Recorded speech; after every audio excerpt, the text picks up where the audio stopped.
سلام خدمت همراهان عزیز، شبتون بخیر. من اومدم چند نمونه از شیرینی خوری های درددار رو بهتون معرفی کنم که ساخته شده از چوب گردو و قطر 25 سانت با پوشش روغن گیاهی آبگریز، مناسب تنقلات و شیرینی می باشه.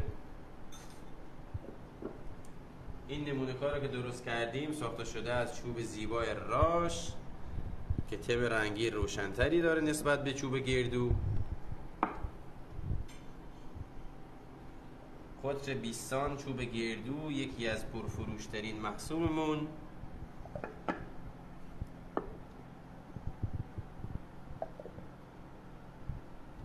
قطر 23 سانت چوب گردو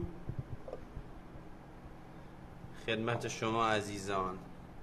جهت ثبت سفارش دایرکت در خدمت شما هستیم.